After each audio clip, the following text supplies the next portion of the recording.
Mari kita satu hati dalam doa untuk pemberitaan sabda Tuhan. Kita berdoa. Ada kebahagiaan yang kami rasakan sore hari ini, karena peristiwa iman yang Tuhan izinkan terjadi dalam keluarga ini, terlebih khususnya yang dialami, yang dirasakan oleh Fani. Terima kasih ya Tuhan untuk kesempatan sukacita ini. Dan sore hari ini bersama-sama dengan orang tua, bersama-sama dengan saudara-bersaudara, rekan, teman, sahabat, kami datang mengucap syukur kepada Tuhan dan melandasinya. Kami mau mendengar merenungkan firman Tuhan. Dan kami mohon Roh Kudus Tuhan melingkupi kami, sehingga firman-Mu ini menjadi doa bagi kami untuk Fani. Bahkan kiranya menjadi bagian bagi kami, terutama Fani, di dalam perenungannya sebagai orang muda yang menyatakan kedewasaan imannya di hadapan Tuhan dan jemaat tadi pagi. Ya Allah Bapa di sorga, hamba-Mu yang saat ini Tuhan percayakan untuk pemberitaan sabda-Mu. Hamba-Mu ini manusia yang lemah, bahkan yang tidak layak. Mari Tuhan layakkan hamba-Mu ini sehingga firman-Mu yang hamba sampaikan menjadi berkat bagi kami semua. Mari datang dan berfirman-Lah ya Tuhan. Dalam Yesus Kristus firman-Nya hidup kami berdoa. Amin.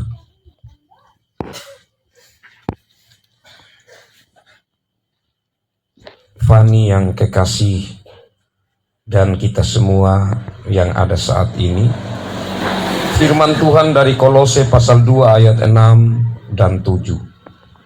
Kolose pasal 2 ayat 6 dan ayat 7.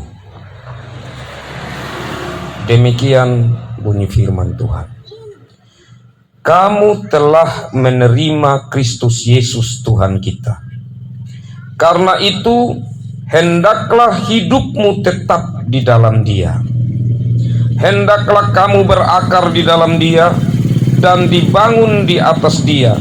Hendaklah kamu bertambah teguh dalam iman yang telah diajarkan kepadamu, dan hendaklah hatimu melimpah dengan syukur. Demikian bagian firman Tuhan. Berbahagialah Fani dan kita semua yang mengasihi Tuhan, juga lewat kita mendengar dan memelihara firman Tuhan dalam hidup kita. Shalom. Kekasih-kekasih Tuhan, bukan hal biasa di saat seorang anak Tuhan berdiri di hadapan Tuhan dan jemaat dan menyatakan kedewasaan imannya atau mengaku percaya atau sidi. Ini merupakan satu langkah awal sebagai orang yang sudah dewasa dalam iman untuk menjalani kehidupan rohaninya, kehidupan kekristenannya. Langkah awal itu tentu perlu bekal yang sungguh, bekal yang banyak. Seperti kalau seorang yang hendak pergi berperang, maka tentu sebelumnya ia sudah melatih dirinya. Kalau memang perang itu menggunakan senjata api, maka tentu sebelumnya dia sudah diajar untuk bagaimana cara menembak. Seperti Fani, tentunya sebelum tadi berdiri di hadapan Tuhan dan jemaatnya, telah diperlengkapi, telah belajar tentang siapa pribadi yang ia mau terima atau ia telah terima dalam hidupnya. Siapa pribadi yang ia pandang sebagai sosok yang menjadi penyelamat hidup. Dalam hal ini lewat katekisasi, Fani telah belajar banyak hal. Meskipun tentu sebagai manusia yang terbatas, waktu yang singkat untuk belajar, dalam hal ini materi-materi katekisasi yang diberikan, belumlah cukup untuk menjadi bekal. Kekasih-kekasih Tuhan, karena itu maka saat Fani berdiri di hadapan Tuhan dan jemaat, tentu di situ dari bekal yang sebelumnya ada, meskipun belum begitu banyak didapatkan, tetapi paling tidak hal penting yang menjadi pegangan bagi Fani bahwa Yesus Kristus adalah Tuhan dan Juru Selamat. Yesus Kristus adalah pribadi yang saya mau terima secara pribadi. Yesus Kristus adalah pribadi yang saya imani, dialah Juru Selamat saya.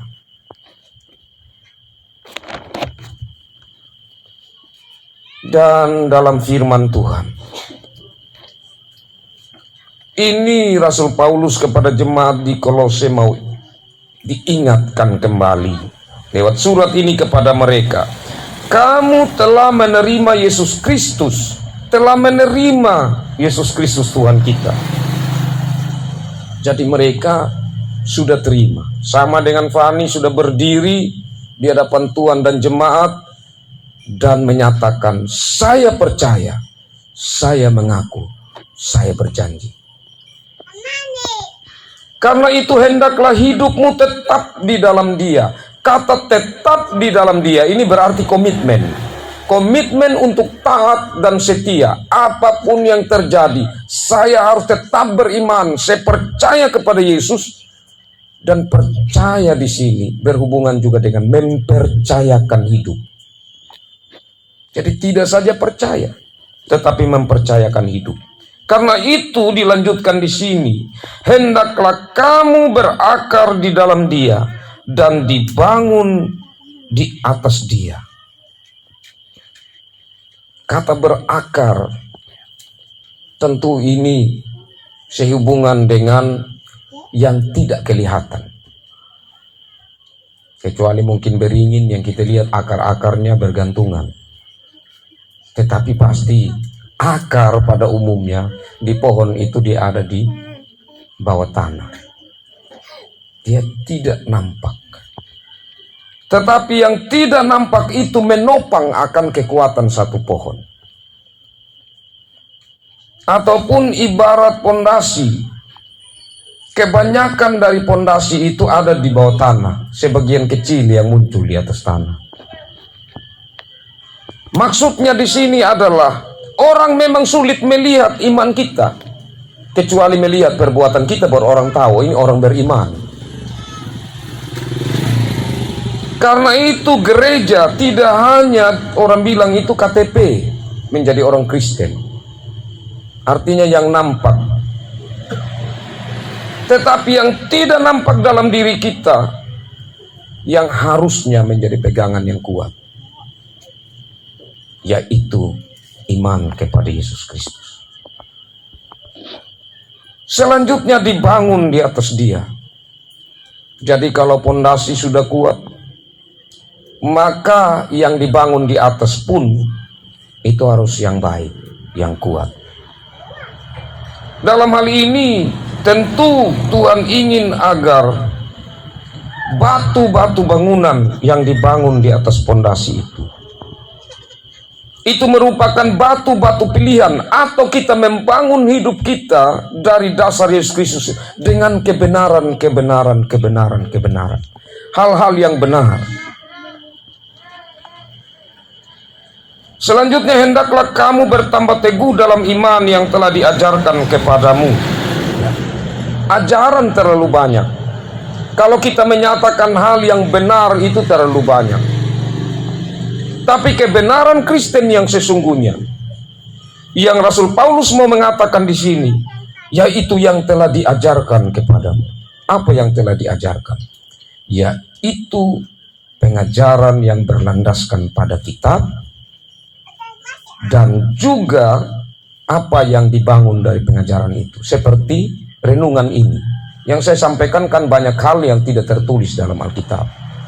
Tetapi apa yang saya sampaikan harus itu merupakan apa yang tertuang, yang rohnya ada di dalam Alkitab.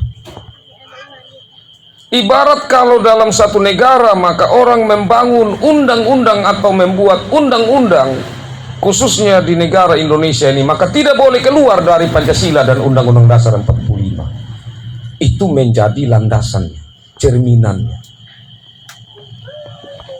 Karena itu di saat mencari kebenaran atau di saat menemukan satu kebenaran, maka harus kemudian diuji dari Alkitab.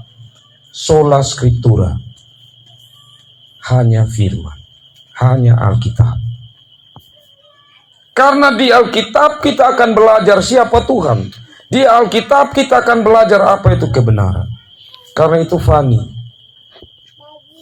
Tetap Alkitab itu menjadi bagian bacaan yang selalu istimewa di dalam kehidupan.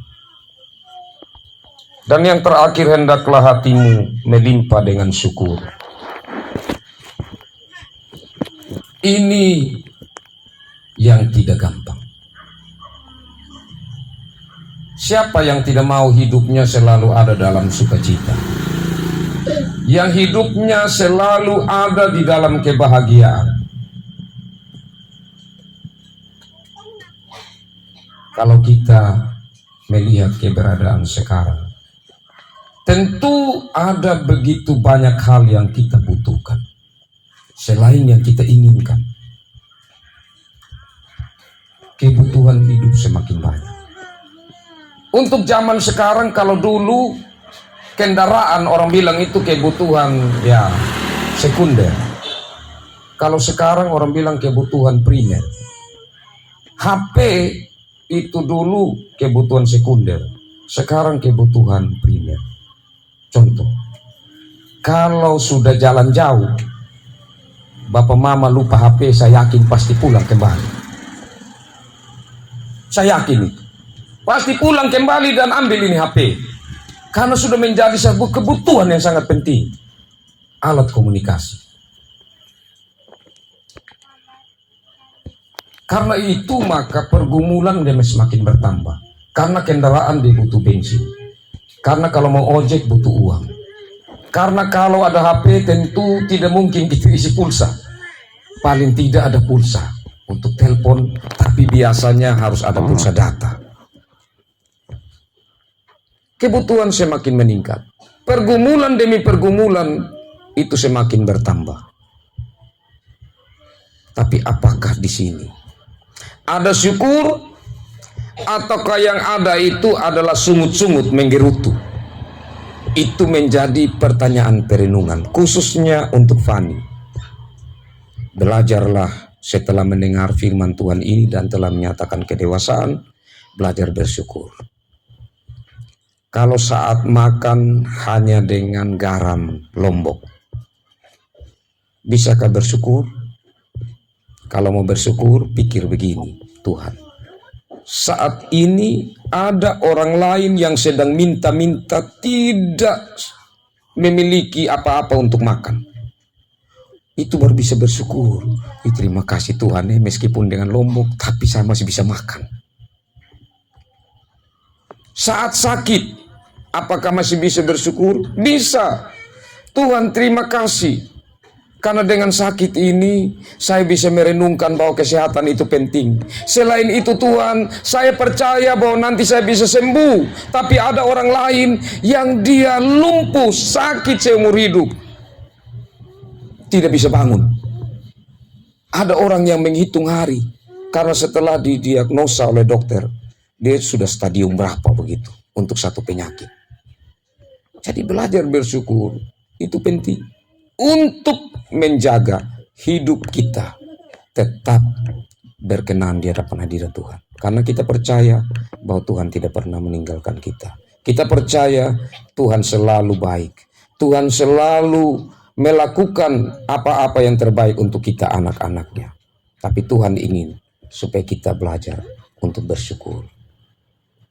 Jadi demikian itu Fani, bagian firman Tuhan dalam syukuran ini. Kiranya rasa syukur hari ini itu tidak saja di dalam keadaan karena senang, tetapi belajarlah bersyukur juga di saat-saat menghadapi kesulitan.